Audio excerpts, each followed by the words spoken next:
되시리.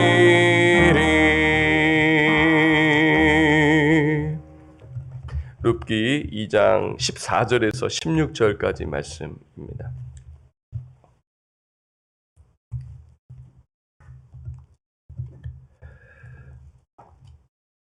룻기 2장 14절에서 16절까지 말씀인데요.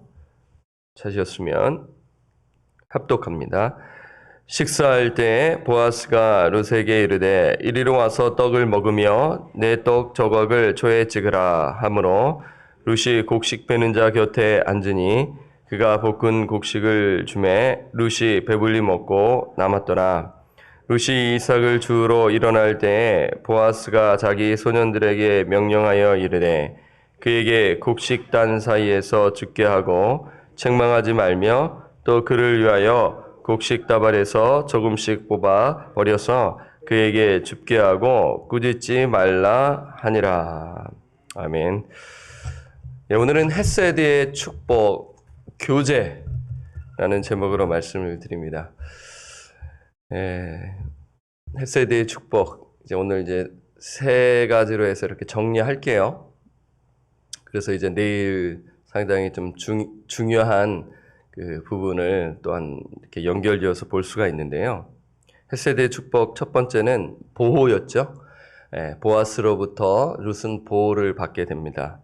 그리고 그 보호를 받은 룻은 하나님의 위로, 또 우리 하나님께서 사람을 통해서 또 위로하시지 않습니까? 하나님의 위로를 받게 되죠.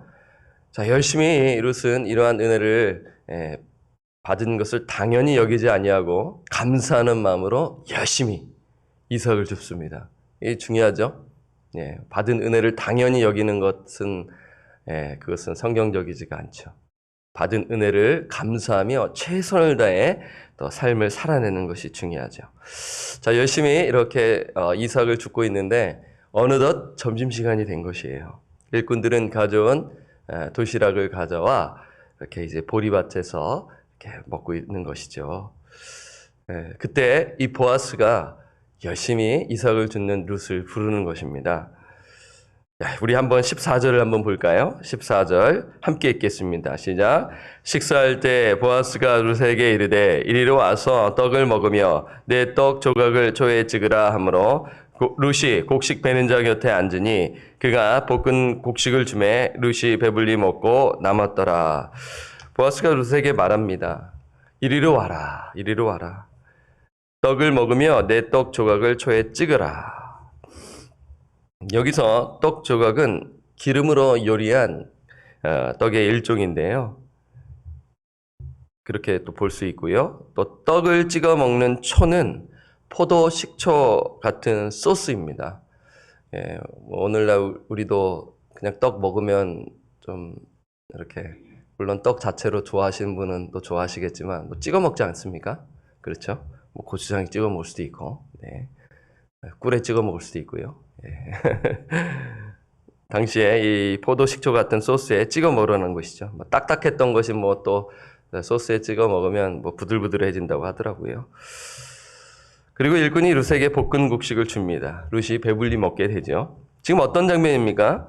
보아스가 룻에게 식탁의 자리에 초청하는 것이죠. 초대하는 것입니다. 룻은 깜짝 놀랐을 것이에요. 지금 이삭을 줍게 해주는 것만으로 감사한데 추수 끝날 때까지 먹는 그 문제를 해결해 주었는데 그것만으로도 감사한데 지금 점심 식사에 초대했기 때문인 거예요. 룻은 보아스의 초청에 응하여 교제의 시간을 갖는 것이죠. 오늘날에도 마찬가지예요. 고대 사회에서 함께 식사하는 것은 어떤 의미가 있나요? 마음을 나누는 교제를 의미합니다. 공동체로의 초대이죠. 제가 유학 시절 잊을 수 없는 추억이 있습니다. 제가 2007년도에 유학을 왔죠. 그래서 영어로 읽기는 되지만 뭐가 안 됩니까? 듣기가 안 됩니다. 듣기가 안 돼요. 듣기는 1년 넘어야 교수님이 뭔 얘기를 하는지 감이 오더라고요. 힘든 걸 예상하고 왔기 때문에 뭐 그렇게 당황하진 않았지만 막상 또 해보니까 참 쉽지만은 않았습니다. 그래서 어떻게든지 미국 친구를 사귀어야 된다라는 뭐랄까 결단을 하면서 막 눈을 누구 이게 좀 선한 친구 없나 이렇게 했던 시간이 있었는데요. 그렇게 들이대니까 어떤 백인 친구가 저를 되게 불쌍하게 여겼나 봅니다. 하나님의 은혜죠. 그래서 추수감사절이 되었는데 추수감사절이 되면 학교는 어떻게 되죠? 썰렁해 줍니다. 다들 고향으로 집으로 가지요. 뭐 이제 그 친구가 보기에는 저 동양인, 키 작은 동양인이 여기 공부 와서 참 애를 쓰네. 뭐 이러한 마음을 갖지 않았겠습니까? 뭐 저희들도 이렇게 이민 생활을 하게 되면 우리보다 좀 연약한 자를 보면 참 안 됐다. 이러한 마음을 여러분 가지지 않으세요? 같은 이민자인데 약간 열악한 사람을 보면 그렇잖아요. 또 제가 또 한국에 가게 되면 더 마음이 더 넓어지지 않을까 이런 생각을 가져요. 한국 사람들, 이 동남아시아 사람들 얼마나 무시하고 뭐 그런다 하더라고요. 한국은 지금 선진국입니다. 아예 가입이 됐더라고요. 어느 이제 가입단체에서는 한국은 중진국, 개발도상국이 아니라 선진국에 가입이 되었다. 뉴스에 보도가 나왔다 하더라고요. 제가 이 추수감사절에 대해서 이제 이렇게 외롭게 지내는 것을 이제 감지했는지 그 백인 친구가 자기 집에 초대하더라고요. 그러니까 그 친구는 당시에 싱글이었고요. 그 미국 사람들은 가족을 다 초대하잖아요. 갔더니만 여러 가족들이 막 다 모여 있더라고요. 놀랬죠. 야, 여기에 나를 초대하다니. 그래서 난생 처음으로 미국 그 추수감사절 음식을 먹게 되었죠. 그래서 미국 친구 가족들과 함께 교제의 시간을 가졌습니다. 그리고 그 친구 딱 일회성이 아닙니다. 저의 영어 선생이 되어주었고요. 계속해서 교제를 나누고 저도 대접할 것도 대접하면서 그렇게 유학 시절을 또 재미있게 또 의미 있게 보냈던 시간이 또 이렇게 오늘 본문을 보면서 떠올랐죠. 너무나 고마웠습니다. 지금 보아스가 루스과 함께 식사하자는 것은 공동체에 소속되어 교제하라는 것입니다. 한마디로 했어야 될 축복, 교제이죠. 저는 이 장면을 보면서 계시록 말씀이 떠올랐습니다. 좀 이 영적으로 이제 해석하는데요. 계시록 3장 20절에 볼지어다 내가 문 밖에 서서 두드리노니 누구든지 내 음성을 듣고 문을 열면 내가 그에게 들어가 그와 더불어 먹고 그는 나와 더불어 먹으리라. 예수님은 잃어버린 영혼을 향해 마음의 문을 두들기십니다. 그렇죠? 그 복음의 유효적 소명이라고 하는데요. 그 말씀을 통해서 그 심령을 두들기세요. 그 영혼이 그 말씀에 반응하고 회개하고 그리고 자신의 마음문을 열고 주 앞에 나오면 예수 그리스도께서는 그 심령 안에 들어가 그와 더불어 먹고 그는 예수님과 더불어 먹게 되는 것. 그게 무엇입니까? 교제입니다. 계시록 3장 20절은 문맥적으로 미지근하여 뜨겁지도 아니하고 차지도 아니한 라오디아 교회를 향한 말씀이죠. 말씀하시는 그러한 본문입니다. 그러니까 예수님께서는 라오디아 교인들이 정말 회개하여 예수 그리스도를 영접하여 그 풍성한 그 헤세드의 축복을 누리기를 원하시는 것이죠. 교제입니다. 교제를 나누며 즐거운 식사를 가리키는 것이죠. 예수님과 함께 먹는다는 의미가 이것입니다. 그 생명의 양식, 예수 그리스도를 의미하지 않겠습니까? 생명의 떡이신 그 예수 그리스도와 함께 교제하자. 그리고 더불어 교제하며 친밀한 관계를 누리자 하며 초청하시는 것입니다. 그 말씀이 계시록 3장 20절이죠. 그렇습니다. 성령을 통해 우리는 예수 그리스도와 하나님을 교제할 수가 있는 것이죠. 헤세드의 축복입니다. 고린도전서 1장 9절에 이렇게 말씀합니다. 교제에 대해서 이렇게 말씀하는데요. 고린도전서 1장 9절. 고린도 교회 성도들을 향해 이렇게 이야기하죠. 너희를 불러 그의 아들 예수 그리스도 우리 주와 더불어 교제하게 하시는 하나님은 미쁘시도다. 이렇게 이야기하고 있어요. 말씀과 기도를 통해 주님은 교제하기를 원하신다. 그리고 그 교제를 통하여 하나님의 말씀을 받은 성도들은 하나님의 뜻에 따라 살기를 원하신다. 이것이 교제가 주는 그러한 축복이죠. 그 말씀에 반응하는 자는 헷세대의 축복 교제를 누리는 것입니다. 이렇게 한번 영적으로 한번 보았고요. 지금 보아스는 하나님의 뜻에 순종하여 룻을 보호하고 그 보호를 통해 위로를 경험하고요. 그리고 더 나아가서 더 깊이 식탁의 교제를 갖는 것이죠. 우리가 때로는 보호를 누리고 그리고 또 위로함을 또 갖게 되는데 교제까지 이루어지지 않을 때가 있는데 교제까지 이루어져야 진정한 하나님의 뜻이 이루어지는 것입니다. 교회 공동체에서 저는 늘 강조합니다. 교회는 개인주의가 아닙니다. 교회 공동체인 것이에요. 어떻게 해서든지 모이기에 힘써야 되고 그리고 구역 모임에 열심히 참석하여 함께 말씀을 나누고 또 여건이 되면 음식을 나누고 그리고 함께 기도하고 그리고 또 선교사님들을 위해서 기도하면서 그렇게 서로를 또 위하며 나아가야 하는 것이 필요한 것이죠.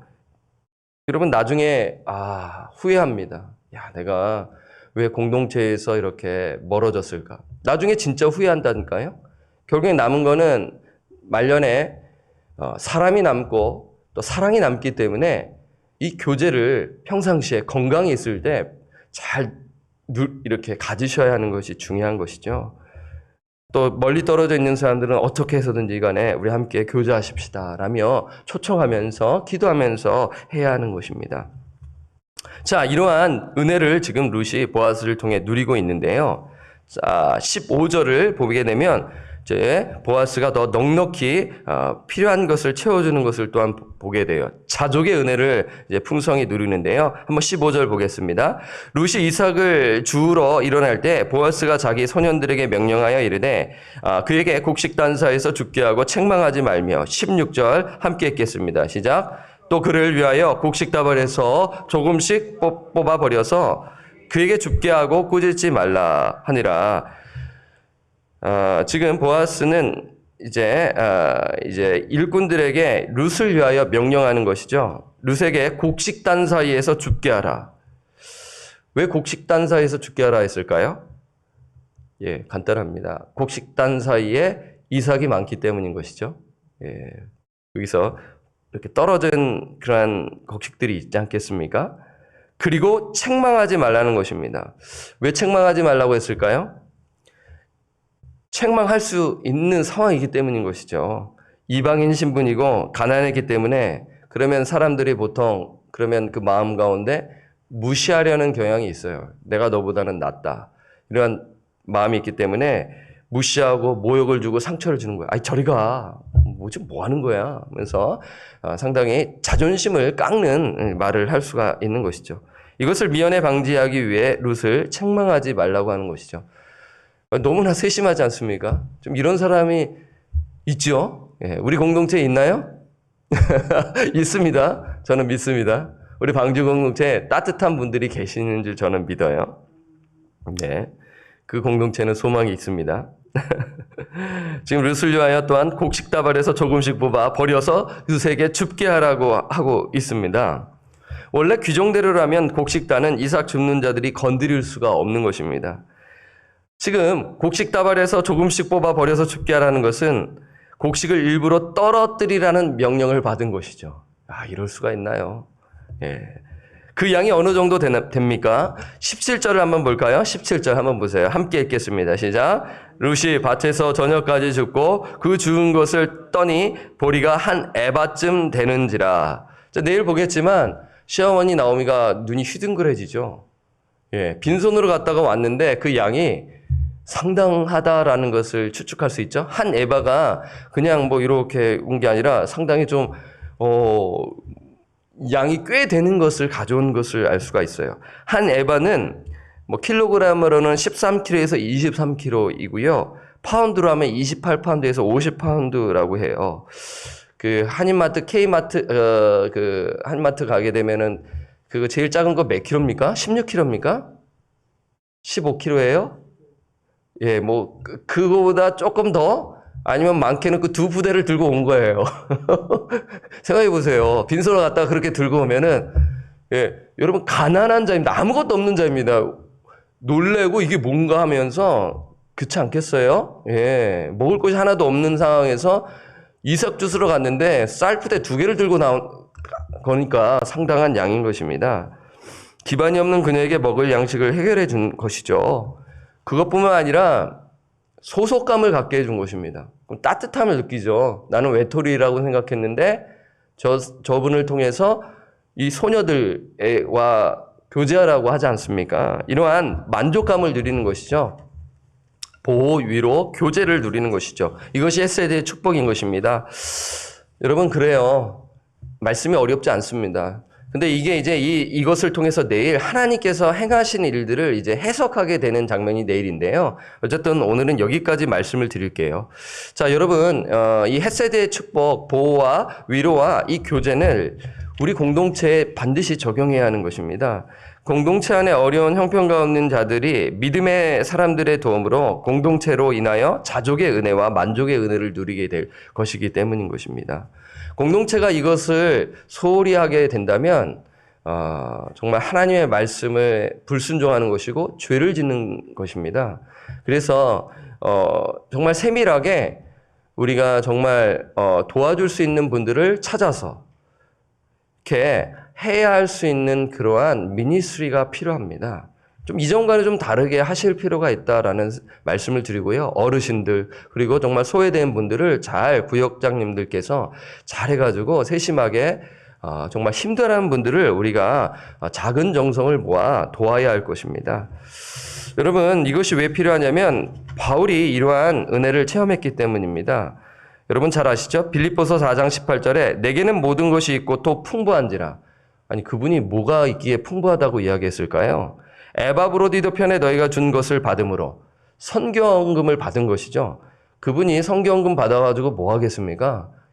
다 나눠주죠. 예, 자기가 나오게 되면 그 선교헌금으로 선교하지 않겠습니까? 그래서 내가 풍족하니라고 했어요. 다시 읽어드릴게요. 빌립보서 4장 18절 내게는 모든 것이 있고 또 풍부한지라 에바브로디도 편에 너희가 준 것을 받음으로 내가 풍족하니 이는 받으실 만한 향기로운 제물이요 하나님을 기쁘시게 한 것이라. 그러니까 헌금을 가난한 자들을 위해서도 쓸 줄 알아야 되고 그리고 선교사님들을 위해 잘 쓸 줄 알아야 교회는 헷세대의 축복을 풍성히 누리고 그러한 축복을 나눠줄 수 있는 그러한 축복의 통로로 교회는 쓰임받게 될 것입니다. 그래서 이것은 진정한 교제인 것입니다. 영적으로 풍요로움을 누리고 실질적인 도움을 통해 풍요로움을 선교조에서 누릴 수 있도록 우리는 힘을 다해 섬겨야 할 것이에요. 그리고요, 이렇게 한다면 기도 응답의 풍성함을 또한 누리는 것이죠. 구체적으로 기도해야 하는 것이죠. 그러면 하나님은 우리의 기도를 들으시고 역사하실 것입니다. 에베소서 3장 20절 우리 가운데 역사하시는 능력대로 우리가 구하거나 생각하는 모든 것에 더 넘치도록 능히 하실 이에게 선순환의 역사가 일어나는 것입니다. 예, 인색하면 풍족할 수가 없는 것입니다. 그러나 자원하는 마음으로 도울 때 서로를 위할 때 그 마음의 따뜻함을 느끼게 되고 그런 마음에서 호주머니에 그 회개의 역사가 일어나 이러한 마음에 감동화돼서 자원하는 마음으로 헌금하는 거죠. 이것입니다. 이러한 역사가 이루어지는 것이죠. 이건 제 이야기가 아니에요. 루터가 이야기했나요? 호주머니의 회개의 역사가 이루어져야 된다. 여러분 처음 들으시는 말씀입니까? 제가 이야기하는 것이 아니라 믿음의 선배들이 이야기해요. 호주머니의 회개의 역사가 일어나야 된다. 여러분 많이 웃으시네요. 예, 저는 웃음을 기대한 것이 아니라 그냥 도전을 주는 말씀이라고 드렸는데요. 어쨌든 중요한 것은 헷세대의 축복은 교제입니다. 교제는 정말 실질적인 도움과 영적인 도움을 서로 해서 기도 응답의 축복을 누리고 교제의 축복을 누리면서 풍성해지는 것이죠. 이번 달에 구역 모임이 방학을 하지만 다음 달에 구역 모임을 갖는데요. 구역장님께서 기도로 준비하세요. 주 안에서 교제하시고 필요한 기도 제목을 나누시고 또 지금부터 또 어려운 상황에 있다면 영적으로 도우시고 실질적으로 도움이 필요하다면 서로 말해서 우리가 도움을 주어야 할 것입니다. 방주 공동체가 헷세대의 축복을 풍성히 누리고 나누어 주기를 주님의 이름으로 부탁드리고 축원합니다. 아멘.